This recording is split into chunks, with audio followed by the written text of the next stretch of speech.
እነዚህ የኢትዮጵያ ሀብት ዘርፎች በኢትዮጵያ እነማን ናቸው ስንመለከት በኢትዮጵያ ብዙ አይነት የምጣኔ ሀብት ዘርፎች አሉ። ከዚህ ውስጥ ግን ዋና ዋናዎቹ እና የመጀመሪያው ግብርና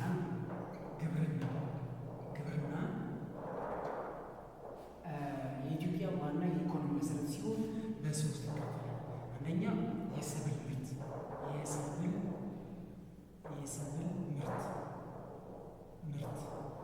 ሁለተኛው የከብት እርባታ ሶስተኛው ቅይጥ ግብርና ብለን እንከፍላለን። አሁን የሰብል ምርት ማለት አዝርዕትንና ሰብልን ለምግብነት የሚውሉ ሰብሎችና አዝርዕቶችን የማምረት ሂደት ሲሆን ከብት እርባታ ደግሞ እንስሳትን በማምረት ላይ የተመሰረተ የግብርና አይነት ነው። ቅይጥ ግብርና የምንለው ሰብል ምርትና ከብት እርባታን በአንድ ላይ የያዘ የግብርና አይነት ነው። ሌላኛው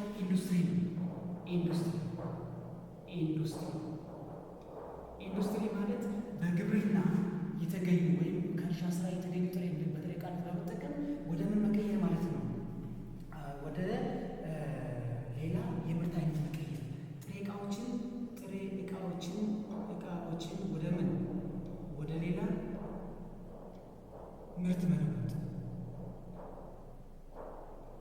ይሄ ኢንዱስትሪ ብለን እንጠራዋለን። ሶስተኛው ንግድ ብለን የምንጠራው ደግሞ በሰዎች መካከል የሚካሄድ ንግድ በሰዎች መካከል የሚካሄድ ምን የመሸጥና የመለወጥ የመግዛት ወይም የመሸጥና የመለወጥ ሂደት ንግድ ብለን እንጠራዋለን።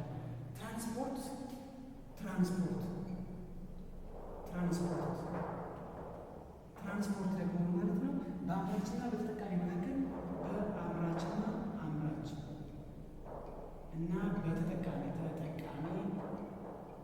መካከል እንደ ድልድይ በመሆን የሚያገለግል ማዕድን ቁፋሮ ሌላኛው ነው። ማዕድን ይሄ ሌላው የምጣኔ ሀብት ዘርፍ ነው። እነዚህ ዋና የምጣኔ ሀብት ዘርፎች መለየት አስፈላጊ ነው ማለት ነው። ከዛ በተጨማሪ ቱሪዝም አለ እዚሁ ላይ የሚካተት። ስለዚህ እነዚህ ዋና ነጥቦችን መለየትና ተግባራዊ ማድረግ ያስፈልጋል። ሌላው የኢንዱስትሪ አይነቶች በኢትዮጵያ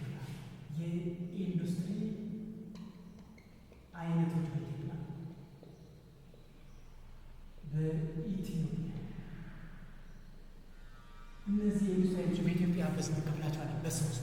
የመጀመሪያው ማነው? የጎጆ ኢንዱስትሪ። ይህ የጎጆ ኢንዱስትሪ ምንድን ነው ብንል ቀላል መሳሪያዎችን በመጠቀም ቀላል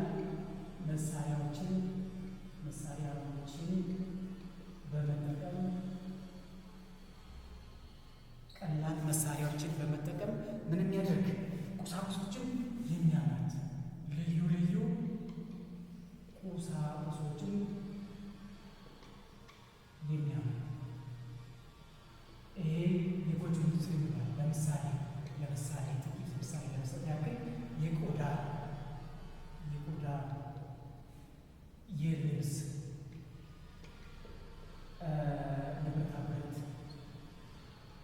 የብረታ ብረት የእንጨት የሸክላ ስራ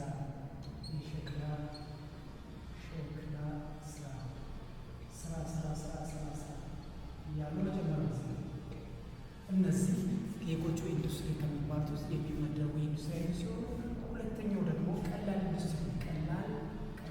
ኢንዱስትሪ ከሚለው ውስጥ ኢንዱስትሪ ከሚባሉት ውስጥ የሚካተቱ ናቸው። እነዚህ ቀላል ኢንዱስትሪዎች በአብዛኛው ለውጭ ገበያ የሚውሉ ምርቶችን ያመርታሉ። በአብዛኛው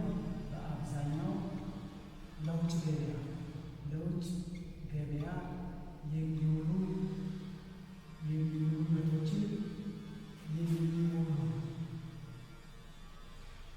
ምርቶችን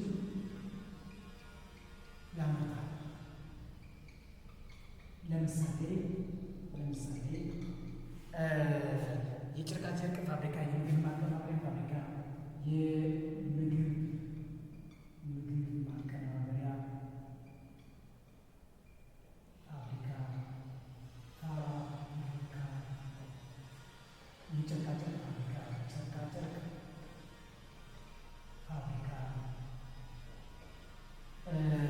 የወረቀት ፋብሪካ፣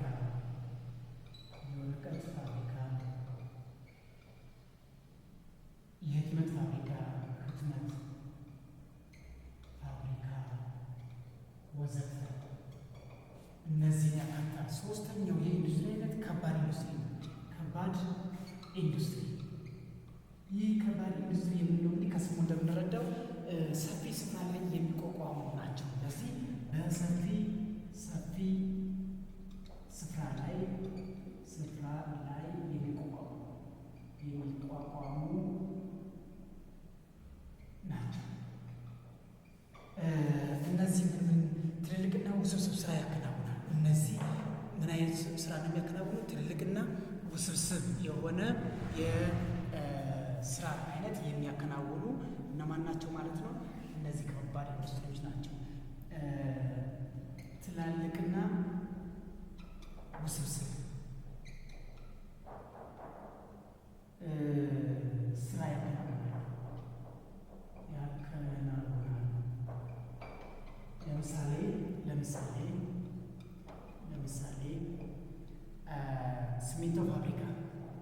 ሲሚንቶ ፋብሪካ፣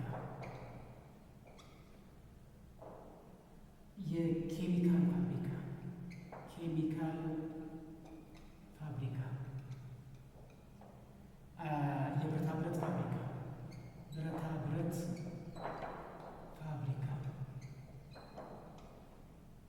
የመኪናና የባቡር ፋብሪካ የመሳሰሉትን በከባድ ኢንዱስትሪዎች አማካኝነት የሚመረቱ የኢንዱስትሪ አይነቶች ብለን ከምንጠራቸው ውስጥ የሚመደቡ ናቸው ማለት ነው። እንግዲህ በዚህ በአምስተኛ ክፍል ትምህርታችሁ ውስጥ ያሉ ዋናና ለሚኒስትሪ ፈተና አስፈላጊ ናቸው ብዬ ካቀረብኩላችሁ ነጥቦች ውስጥ እነዚህ የመሳሰሉት ናቸው። ወደፊት የሚቀሩ ነጥቦች ምንድን ናቸው? የድንበር ተሻጋሪ ጉዳዮች የምንላቸው ለምሳሌ HIV ኤድስ አለ። እንዲሁም ደግሞ የተለያዩ አደንዛዥ እጾች አሉ፣ እንደ ጫት፣ ሲጋራ፣ ሀሺሽ የመሳሰሉ ነገሮች አሉ። እነዚህ ነገሮች ማንበብ ይጠበቅባቸዋል። HIV ኤድስ መተላለፊያ መንገዶች ምንድን ናቸው? መከላከያ መንገዶች ምንድን ናቸው? የጫትና ሲጋራ ውስጥ የሚገኙ ኬሚካሎች ምንድን ናቸው? አደንዛዥ እጽ ማለት ምን ማለት ነው? እነዚህ ነጥቦች በተደጋጋሚ ሪቫይዝ አድርጋችሁ ለማንበብ ሞክሩ። እንግዲህ ከሚቀጥለው ጊዜ ጀምሮ ወደ 6ኛ ክፍል እንገባለን። ከ4 ቀን በኋላ ደግሞ የሚኒስትሪ ጥያቄዎችና ሞዴል ጥያቄዎችን እየሰራን ጥሩ ውጤት እንድታመጡ